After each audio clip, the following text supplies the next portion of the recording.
Hola, buenas tardes. En esta oportunidad en la materia Alta Tecnología frente a la tutora Ani Geraldine López, los integrantes Erlin Fabio Abella, Lady Natalia Arango, Juan Camilo Prieto, Madeleine Valencia y yo, Angélica Urbano, vamos a hacer la presentación de resonancia magnética. Les voy a hablar sobre las ventajas y esto es una técnica no invasiva que no requiere exposición a la radiación y aporta evaluación de las estructuras de un órgano y su funcionamiento. Además, brinda la capacidad de detectar anomalías que podrían quedar ocultas por los huesos en otras técnicas y permite la evaluación de la anatomía funcional del cerebro normal y anormal y otros órganos. Como desventaja encontramos que el campo magnético utilizado, a pesar de no ser perjudicial, puede hacer que los dispositivos médicos implantados en el paciente empiecen a fallar o que distorsione la calidad de la imagen. En cuanto a el peso, puede ocurrir que las personas de talla muy grande no quepan en ciertos tipos de equipos y pues no se le podría realizar el estudio. Además, un latido del corazón muy irregular puede afectar las imágenes y causar artefactos, y el contraste puede llegar a producir alergias en los pacientes. En cuanto a la seguridad del paciente y el equipo, se debe verificar la orden del examen y la justificación por el que se le está ordenando. Adicional, se debe interrogar acerca de las contraindicaciones del examen, verificar el ayuno en caso de que lo requiera, calcular la creatinina, suministrar una bata desechable, verificar un acceso venoso adecuado y se le dará supervisión al paciente en cuanto a la temperatura y la sudoración. Y por el equipo, pues durante la exposición por resonancia magnética, la parte interna del imán produce golpeteos repetitivos y ruidos sordos y otros sonidos que pueden incomodar al paciente. Entonces se le puede facilitar unos tapones para el oído. Se debe darle una preparación para el medio de contraste y el equipo pertinente. En cuanto a las contraindicaciones, pues se encuentra que este puede afectar en pacientes con dispositivos metálicos, como lo son marcapasos, desfibrilador cardíaco implantable, un implante cloquear, clips vasculares metálicos, prótesis vascular, stent vascular, el DIU, prótesis ortopédicas, fragmentos de metales en el cuerpo, como proyectiles de arma de fuego, o en el caso de los tatuajes, pues los de antes tenían unas trazas de metales, eso también puede alterar el examen. Se debe informar si tiene alguna alergia al medio de contraste, en este caso de resonancia al gadolinio, y se debe informar si tiene la presencia de material metálico en el cuerpo, como placas, tornillos, válvulas cardíacas, marcapasos, metralla, entre otros. Adicional, se debe informar la preparación del paciente, entonces el paciente debe firmar un consentimiento informado aceptando que va a pasar al resonador, otro consentimiento donde está autorizando la aplicación del medio de contraste. Se le debe verificar la tasa de filtración glomerular, pues ver que el medio de contraste no le va a hacer daño. Se debe interrogar acerca de las contraindicaciones para practicar el examen. Se debe verificar un adecuado acceso venoso y en caso de que requiera ayuno, pues mirar a ver que cumpla, porque hay ayunos de 4, 6, 8 y hasta 12 horas. Muchas gracias. Muy buenas tardes, mi nombre es Erlin Fabio Abella, de Tecnología en Radiología e Imágenes Diagnósticas de la Universidad Nacional Abierta y a Distancia. En este momento voy a presentar la infografía de resonancia magnética de cerebro. Y primero hay que decir que la resonancia es un estudio que no emite radiación ionizante. Las indicaciones y posibles patologías, cefalea, trastornos, accidente cerebrovascular, síncope, enfermedades infecciosas, etcétera. ¿Qué contraindicaciones? Alta sensibilidad a artefactos por heterogeneidad del campo, eh, personas que tengan marcador, que tengan artefactos en el corazón, en la cabeza, que sean, pues, eh, que tengan alguna conexión con los imanes. seguridad y seguridad del paciente y del equipo. eh, pues al paciente se le va a pedir que se quite todo objeto metálico fuera de la sala, que no pueda interferir con el equipo al someterse al examen. ¿Qué preparación del paciente debe haber? Consentimiento informado, autorización para la inyección de medio de contraste, verificar el indicativo glenohumeral menor de 30, qué posición va a tener el paciente, va a ser de cúbito supino en camilla con la cabeza reposando sobre el cojín y teniendo la antena en su cabeza.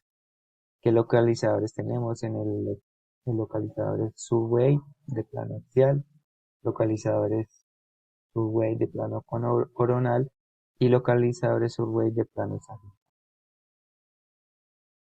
¿Qué nivel de corte va a tener? Plano axial, dirección caudocraneal, plano coronal, dirección antero-posterior paralelo, plano sagital, dirección derecha-izquierda paralelo y las secuencias T2, T1, Play y DW. ¿Qué observaciones vamos a tener sobre el estudio? En casos por sospecha de infección, inflamación y neoplasias que requieran contraste 4, no se realizará el T1 sagital en la fase simple, ya que se deben realizar con lado líneo en los 3 planos de visualización. Eso es todo por hoy. Muchas gracias. Hasta luego. Cordial saludo, mi nombre es Juan Camilo Prieto. Yo les voy a exponer sobre el protocolo de abdomen en estudio de vías biliares.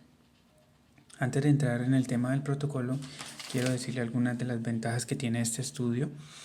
Una de ellas es que no usa radiación ionizante, no tiene efectos adversos, tiene una excelente resolución de contraste de los diferentes tejidos que permite la evaluación de estructuras muy pequeñas. Se puede obtener imágenes en diferentes planos, provee información del metabolismo y de composición de los tejidos. Algunas de las desventajas es que los estudios son muy largos, van desde los 15 minutos hasta 1 hora. Existe un peligro al campo magnético, por eso las personas que tienen objetos metálicos en su cuerpo o marcapasos no se pueden realizar el estudio. La preparación del paciente es la siguiente: consentimiento informado por escrito para ingresar al resonador, consentimiento informado para la inyección del medio de contraste, retirar los objetos metálicos y verificar la tasa de filtración glomerular. Algunas indicaciones son para pacientes con cirrosis, edemas hepáticos, grasa focal, quistes hepáticos, inflamación grasa, hiperplasia nodular focal, hemangiomas, carcinomas hepatocelular y hemocromatosis. La posición del paciente o el posicionamiento es primero con la cabeza en decúbito supino.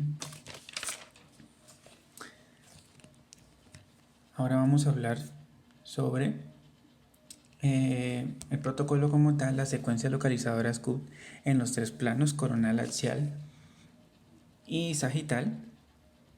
En el plano axial se plantean los localizadores desde el eje coronal y sagital, dirección cráneo-caudal desde las bases pulmonares hasta las crestas ilíacas, y se utiliza un gating respiratorio en inspiración sostenida. Para el plano coronal se plantea a partir del eje axial y sagital desde la pared anterior abdominal hasta la pared posterior del abdomen. Secuencias anatómicas rápidas en haste, potenciadas en T2 en plano axial y coronal. En plano axial y coronal son secuencias muy rápidas que aportan una visión de conjunto del abdomen superior. Secuencias potenciadas en T2 con buena resolución de contraste, turboespineco en T2 con saturación grasa STIR. En algunos planos axiales y coronales es necesario que el paciente colabore manteniendo una apnea de aproximadamente 15 a 20 segundos. Los cortes finos de 3 milímetros son esenciales para el diagnóstico de pequeños cálculos o estenosis.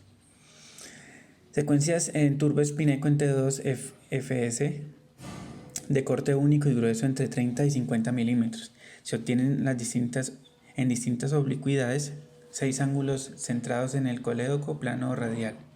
Son imágenes muy rápidas, en 1 segundo por plano, y generan una visión de conjunto de los conductos biliares y pancreáticos. Se trata de imágenes con un grosor de corte entre 4 y 6 centímetros en distintas oblicuidades, centradas sobre la vía biliar, 6 angulaciones, cada una de ellas en apnea. En pacientes poco colaboradores se puede adquirir secuencias 3D en T2, cortes más finos de 1 milímetro, con navegación respiratoria. Permite obtener cortes más finos y contiguos, con la consiguiente pernalización en el tiempo de adquisición que se alarga, por lo que exige adquirir una secuencia con sincronización respiratoria. No hace falta la colaboración del paciente, pero pueden aparecer artefactos por movimiento. Se puede aplicar un protocolo opcional con inyección de secretina. La inyección de secretina de 1 miligramo por kilogramo estimula la secreción exocrina pancreática, produciendo una dilatación transitoria de los conductos pancreáticos. Esto facilita la detección de las variantes anatómicas, pequeñas estenosis y la diferenciación entre pancreatitis crónica y algunos de los tumores pancreáticos. Como podemos ver aquí, tengo diferentes imágenes en los diferentes planos: coronal, najaste coronal, haste axial, estir coronal, estir axial y T2 en corte único. Muchas gracias. Buenas tardes, mi nombre es Madeline Valencia. Yo les voy a explicar acerca del protocolo de pelvis para próstata, enfocándome en el tema el cáncer de próstata. Bueno, el cáncer de próstata es un tumor maligno más frecuente en los hombres con una prevalencia que aumenta con la edad, de tal manera que hay evidencia histológica del 70% en pacientes mayores de 80 años. Para su diagnóstico es fundamental la exploración física mediante el tacto rectal y los seguimientos analíticos mediante los valores de antígeno prostático específico. Como indicaciones clínicas tenemos lo que es el flujo de orina débil o interrumpido, tenemos lo que es dificultad para empezar el flujo de la orina, dificultad para vaciar la vejiga por completo, dolor o ardor al orinar, sangre en la orina o en el semen, o dolor de espalda, cadera o pelvis que no desaparece. Como características tenemos que el paciente debe estar de cúbito supino en el momento en que se va a realizar el examen. Utilizaríamos una antena de abdomen o endorectal. Esta antena se coloca justo encima de la pelvis del paciente y la línea de centraje claramente debe estar situada en la sínfisis del pubis. Utilizaríamos unos planos ortogonales axial coronal sagital, un filubio de 200 milímetros, un grosor de corte de 2 milímetros, un oversampling o sobremuestreo que debe estar en yes, un gap o espacio entre cortes en 0, pues ya que la anatomía es muy pequeña y se deben hacer cortes muy finos. Utilizaríamos unas direcciones de fase sagital, coronal, transversal. La sagital tiene que estar obligatoriamente cabeza a pies. La coronal y la transversal debe estar de derecha a izquierda. Para la preparación del paciente, el paciente debe firmar el consentimiento informado para ingresar al resonador y para la autorización de la inyección del medio de contraste. No debe consumir ningún tipo de alimento o bebida durante 6 horas previas al examen. Se debe colocar 2 horas antes del examen un enema vía rectal. Se debe verificar la tasa de filtración glomerular y para el medio de contraste utilizaríamos un medio de contraste denominado gadolíneo. Un tecnólogo pues le insertará un catéter intravenoso en una vena de su brazo o de su mano y utilizaría pues esa para inyectar el material de contraste. Vamos a utilizar unos planos sagital transversal, sagital coronal. Realmente esos ángulos pueden variar dependiendo del médico radiólogo quien exija estas resonancias. Lo que es muy importante y demasiado importante es que se debe coger total la anatomía de la próstata y las vesículas seminales. Para este cáncer de próstata se utilizan los criterios PIRADS. Esos criterios PIRADS van desde el 1 hasta el 5. El 1 es lo más probable que no sea cáncer, hasta el 5 que es lo más sospechoso que sea cáncer. Esto se divide de la siguiente manera: PIRADS 1 pues es muy bajo, como lo dije, el PIRADS 2 es bajo, el PIRADS 3 es intermedio, es indeterminado, es donde se empieza a sospechar de que el paciente puede tener cáncer. El PIRADS 4 es alto, el PIRADS 5 es muy alto, es donde ya la sospecha está casi confirmada de que el paciente tiene cáncer. Vamos a utilizar unos planos axiales, que está desde el eje coronal y sagital, en dirección cráneo-caudal desde la L3, L4 hasta la sínfisis del pubis. Debe de cubrir totalidad la pelvis. El plano coronal de alta resolución, eso se grafica perpendicular a la uretra prostática y debe incluir totalmente la próstata y las vesículas seminales, como lo dije anteriormente. El plano sagital de alta resolución, ese se grafica paralelo a la línea del fibrocartílago interpúbico y el canal anal. Debe cubrir desde el acetábulo derecho hasta el acetábulo izquierdo. Ese plano oblicuo se planea pues desde el eje coronal y sagital y pues se grafica desde paralelo a la uretra prostática y debe incluir totalmente la próstata y las vesículas seminales. Vamos a utilizar secuencias T2 de alta resolución en los 3 planos, como lo son sagital, transversal y coronal. Se puede realizar un T1 turboespireco para ver sangrado en plano pero transversal. Es recomendable hacer difusión con 2 valores. El primero debe estar de 0 en 800 y el segundo con un valor no inferior a 1400. Normalmente se utiliza un valor de 1500. Cabe aclarar que se puede hacer una reconstrucción 3D turboespineco T2, pero esta no se usa. Sí, es verdad que tiene mucha resolución y se pueden hacer cortes muchos más finos, pero la desventaja es que esta pierde resolución en plano.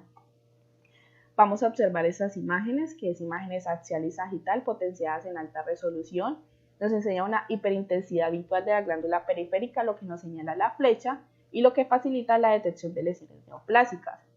Esta en corte axial y potenciada en T1, que la imagen A pues nos da una señal isointensa difusa normal de la glándula, pues sin diferenciar la zona central o periférica, lo que nos enseña la imagen A.